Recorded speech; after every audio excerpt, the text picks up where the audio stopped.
Bem-vindos à nossa devocional, sejam bem-vindos à nossa rotina com Deus. E eu espero em Jesus abençoar a sua vida hoje. Vamos orar? Pai, em nome de Jesus, muito obrigada por esse dia. Obrigada pelo teu amor, graça e misericórdia.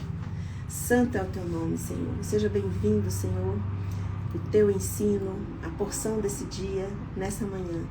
E se houver alguma palavra, algum gesto equivocado da minha parte, que eu não venha interromper, mas que seja agora um canal na vida dos meus irmãos, para que a tua voz chegue ao coração deles nesta manhã, em nome de Jesus. Me deixe ser útil na vida deles. Amém. Bom dia, meus queridos. Sejam todos bem-vindos. Obrigada pela presença de vocês. Bom dia, Helena Teixeira. Obrigada pela presença. Seja bem-vinda. Bom dia, Wagner, Sandra. Muito obrigada pela presença de vocês. Oi, Di, seja bem-vinda. Obrigada, seja bem-vinda. Cacá, bom dia, sejam bem-vindos. Obrigada pela presença de vocês. Salmos 22, capítulo 22, versículo 24. Ele não despreza e nem rejeita o aflito, o sofrimento do aflito.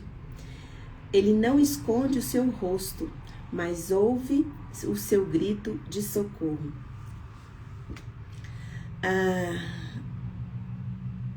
Esse versículo me fez lembrar de Agar. Ele não despreza nem rejeita o sofrimento do aflito. Ele não esconde o seu rosto, mas ouve o seu grito por socorro. Agar era uma escrava, maltratada, desprezada e tratada apenas como uma ferramenta, como um recurso para cumprir um plano de Deus. Não. Para cumprir o plano de sua patroa, para cumprir o plano da sua dona. Ela era tratada apenas como uma ferramenta para cumprir o plano que Sara criou, uma estratégia para dar uma ajuda, porque Deus estava demorando a cumprir a promessa na cabeça dela, já tinha passado o tempo, e aí ela faz esse plano e usa Agar como ferramenta para cumprir esse plano. E Agar estava no deserto, sozinha, exausta, sem recursos materiais e sem recursos psicológicos. Ela estava ferida na alma, com as suas emoções abaladas, grávida, né? As mulheres aqui que já estiveram grávidas sabem que a gente fica muito sensível e muito mais fragilizada emocionalmente quando nós estamos grávidas, né? E ela estava num deserto e ela teve um encontro que mudou tudo na vida dela. E este encontro ela teve com Deus. Que ela, lá em Gênesis 16, 13, ela fala: tu és o Deus que me vê. Ela fala: enfim, alguém me viu.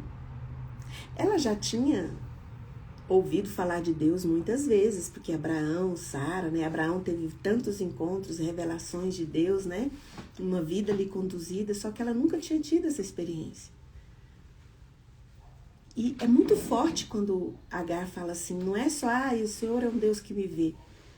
Quando ela diz, ela diz, tu és o Deus que me vê, ela está dizendo, enfim, eu não sou invisível para alguém. Enfim, eu fui notada. Enfim, eu fui percebida. E quando ela tem esse encontro com Deus, Deus dá orientações para ela. Porque ela estava fugindo de uma situação, fugindo de um problema, que naquele momento ela não tinha condições de sair daquele lugar. Então, às vezes você está numa situação difícil, onde você não tem condições de fugir dele. Mas você emocionalmente não tem estrutura para ficar.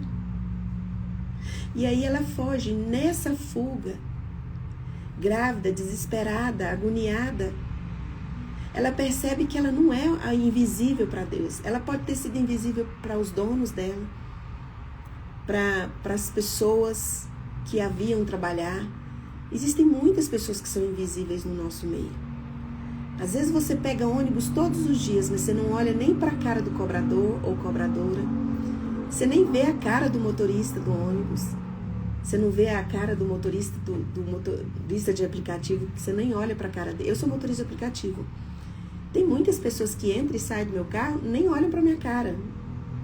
Nem confere se eu sou, até por questão de segurança. Mas tem gente que entra olhando no celular, sai olhando no celular e tudo bem. Não sou carente. Graças a Deus, minhas emoções são supridas em Deus e para mim tá tudo bem. Eu não me sinto invisível, mas tem pessoas que se sentem invisíveis. Tem pessoas que são atendidas por garçons que as pessoas não olham na cara, a não ser se tiver alguma coisa errada e olha dentro do olho para reclamar. Então, as pessoas invisíveis, elas só são notadas se elas têm um serviço importante e elas deixam de fazer ou fazem mal feito. Porque se fizerem bem feito, continuarão invisíveis. E Agar, ela diz algo muito forte. Ela fala, tu és o Deus que me vê. Enfim, eu não sou invisível para ninguém. Então, o Deus que viu Agar, não só a viu, mas fez com que ela percebesse a presença dele e deu provisão para ela. E não foi provisão, apenas uma provisão física. Perdão, gente, cabelo aqui no material. Foi uma provisão emocional. Porque talvez você não esteja precisando de dinheiro. Você não esteja precisando de recursos financeiros. Talvez a sua vida esteja totalmente equilibrada nessa área. Mas você tem se sentido sozinho e abandonado nas suas emoções. Ferido nas suas emoções. E Ele é o Deus que provê e que está do seu lado. Ele conhece a sua aflição. Ei, gente, cabelo entrou aqui na minha boca, perdão. E Ele vê. Tem dias bons, tem dias comuns, tem dias difíceis e tem dias muito pesados. Em todos esses dias, Deus não muda. Ele permanece e Ele provê o que você precisa. Eu não sei o que você está precisando nessa manhã, mas o mesmo Deus que viu Agar, que a percebeu, que permaneceu e que proveu, Ele está hoje presente aqui nessa live, olhando para você e dizendo, eu posso suprir sua necessidade. Eu posso, nos dias bons, estar com você, celebrar com você. Nos dias comuns, onde tudo parece estar no automático, Deus continua ali. Nos dias difíceis, nos dias pesados, Deus se preocupa com você. Ele se importa, Ele te vê. Porque tem dias que a gente parece que está assim, largada na vida, né? A gente olha e não vê, parece que não vê saída. A gente não vê ninguém que pode nos ajudar. Tenha esse... Hoje eu vim trazer para você que esse Deus que eu estou conversando com vocês aqui na live, Ele é o Deus que não despreza nenhum coração aflito. Salmos 22, 24. Ele vê o sofrimento e Ele não esconde o ouvido, Ele ouve o clamor do aflito, da pessoa que pede por socorro. E às vezes você está num lugar, dá vontade de gritar por socorro, clamar por socorro, mas você está num lugar e numa situação onde você não pode fazer isso. Deus, Ele ouve como grito, como clamor suas lágrimas.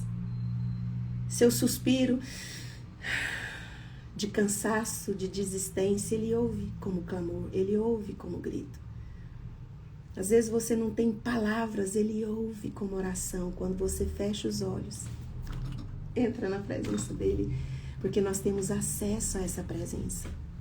Se você estiver dirigindo, se estiver no mercado, se você estiver em qualquer lugar, não importa. Ele permanece, a presença dEle permanece. O que vai fazer você sair deste lugar não é só um pensamento positivo, não é só se concentrar e ficar repetindo que você vai vencer, que você vai sair desse lugar. Tem que ter conexão, tem que estar conectado no Cristo de Nazaré, que é a nossa videira verdadeira. Aquele que está conectado dá fruto. Mesmo quando nada na nossa realidade mostre que tem como a gente dar fruto naquele lugar. Tem como a gente ter provisão naquele lugar, a gente não vê. A Babilônia invade Judá e faz daquele povo escravos e leva cativo para a Babilônia. E eu quero trazer aqui um oficial, um comandante da guarda imperial de Nabucodonosor. Eu queria trazer para vocês algo que ele fez extraordinário para um povo invisível. Quando eles entram, que eles saqueiam a cidade, que eles vencem essa batalha e levam o povo cativo, prisioneiro, existe um cuidado de Deus especial com algumas pessoas ali. Eu vou ler para vocês. Jeremias 39, de 9 a 10, fala assim: Nebuzaradã é o comandante da guarda imperial de Nabucodonosor. Deportou para a Babilônia o povo que restou da cidade com aqueles que haviam se rendido. E o restante do povo. Aí fala: somente alguns dos mais pobres do povo, que nada tinham, deixou para trás em Judá. Naquela ocasião, ele lhes deu vinhas e campo. O versículo 10 fala que existia um povo dentro de Judá que nada tinham. Não tinham, eram pobres, eram muito pobres. E Nebuzaradã, além de não os levar prisioneiros cativos, aquele povo invisível, ele não faz deles escravos e ainda dá para aquele povo vinhas e dá campo, dá ali dá para eles um trabalho e dá para eles recursos para eles reconstruírem a vida deles ali naquele lugar. Nebuzaradã, um comandante oficial de Nabucodonosor, é usado por Deus para proteger e para cuidar dos vulneráveis. Ele não tinha a obrigação de dar nada para o povo de Judá, porque o povo foi feito escravo e ele podia levar todo mundo. Mas fala no versículo 10, mas somente alguns dos mais pobres do povo, que nada tinham, deixou para trás em Judá, e naquela ocasião lhes deu vinha e campo. Um povo invisível, que ninguém notava. Deus dá estrutura, Deus dá alimento, dá trabalho e fala: vocês vão começar a vida de vocês aqui, a partir de aqui. Tem explicação isso? Não tem, porque ele não tinha obrigação de fazer isso. E Nebuzaradã, ele aparece depois, você lê, tem mais histórias sobre Nebuzaradã aí pra frente. Pode ler em Jeremias 39, a partir do versículo 9. Você vai ver que Nabucodonosor confiava muito nele. Então ele não recebeu esse comando. Ele se prontificou a ajudar esse povo mais pobres e deixar ali ainda recursos e trabalho para eles recomeçarem a vida, porque Judá ficou destruído, né? Então, eu não sei por que hoje você se sente desamparado. Não se sinta. Deus não desampara nenhum coração aflito.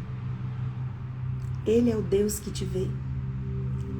Às vezes você é visto por pessoas, as pessoas te notam, mas as pessoas não permanecem, elas vão embora. As pessoas, elas não conseguem prover você. Tem pessoas que vão e ajudam você, às vezes financeiramente, te supre ali com uma comida, te dá um suporte ali, mas às vezes você está precisando também ser curado nas suas emoções. Você está vazio, você está ferido, você está doente. E Deus é o Deus que provê. Quando ele tem esse encontro com Agar, ele provê para ela cura nas emoções, porque ela consegue voltar. Ele dá equilíbrio nas emoções dela. Ele provê para ela um alimento não só físico, mas espiritual. E aí você fala assim: poxa, mas ninguém via Agar, ninguém notava Agar, isso é injusto, ninguém percebe o garçom. Mas a pessoa tem Deus. É que a pessoa também não percebe que Deus não é invisível para ela. Ele é um Deus presente. E tem situações sufocantes que você não está aguentando mais, que você quer sair. Ainda não é a hora. Ainda não é o momento. O Deus que te vê vai te dar força. Quando for o momento de sair, Ele vai prover. Ele vai te sustentar. Então, em nome de Jesus, o Cristo de Nazaré, que você possa perceber hoje a presença santa desse Deus maravilhoso que é seu Pai. E não tem nenhuma área da sua vida que Ele não possa suprir. Ah, Fernanda, então se eu tiver Deus, eu não preciso de gente. Quem falou que você não precisa de pessoas? Você precisa das pessoas que Deus envia para você. Que às vezes a ajuda que você está esperando é de uma pessoa que ela não tem condições de te ajudar. E aí você fica achando que as pessoas são ingratas, que as pessoas são injustas. Olhe para o Deus que te vê. Todo mundo tem problema, todo mundo tem sofrimento. E as pessoas que Deus colocar no seu caminho para ser suporte para você também sofrem, também têm suas angústias, mas têm condições de caminhar com você e de te ajudar. Naquele momento, Agar só queria fugir. E quem tinha nas mãos a ajuda, o suporte para dar para ela, era justamente o lugar onde ela se sentia menos, onde ela se sentia não vista, onde ela se sentia invisível. Mas ainda tinha um tempo para ela ficar ali. Porque, na verdade, ela também teve atitudes erradas. Que Deus fala, você vai pedir perdão para sua dona, porque você também falhou. Então, às vezes, existem coisas nesse lugar que precisam ser resolvidas. Não dá para você sair fugindo. E você pode estar num lugar onde as pessoas não estejam notando você, mas Deus te vê. Então, em nome de Jesus, o Cristo de Nazaré, não se sinta sozinho ou sozinha, abandonada, excluídos. O Deus que te vê tem alimento, tem presença, tem sustento para você. E na hora que você precisar sair deste lugar que está te sufocando, você vai sair, mas por um direcionamento, não por causa de uma inquietação, de uma rebelião, de um desespero. Você vai sair, você vai mudar, a sua história vai tomar outro rumo, mas é porque você está indo por causa de uma direção, de um direcionamento. Não por causa, você está saindo por causa de um impulso. Então, Ele é o Deus que te vê. E Deus, Ele te vê, permanece e supre cada uma das suas necessidades. Coloca a mão no coração, eu vou orar por você. Pai, em nome de Jesus, eu não conheço qual é o sentimento que os meus irmãos estão nesta manhã. Se é o sentimento de invisibilidade, de falta de... estão precisando de alguma provisão. O Senhor que os vê e que ouve o clamor do aflito. Eu clamo, Senhor, pela vida dos meus irmãos. Em nome de Jesus, o Cristo de Nazaré. Eu peço que o Senhor venha intervir, Senhor, nessa situação. Dê a eles, Senhor, o alimento espiritual, emocional que eles precisam para passar por esta fase da vida deles. E que em nome de Jesus possam ser movidos não por necessidade, mas ser movidos por direção. Em nome de Jesus. E agora na autoridade que o Espírito Santo de Deus me dá, por causa do sangue de Jesus derramado na cruz do Calvário, eu ministro cura sobre você. Seja curado de toda doença do seu corpo e de toda enfermidade da sua alma, em nome de Jesus.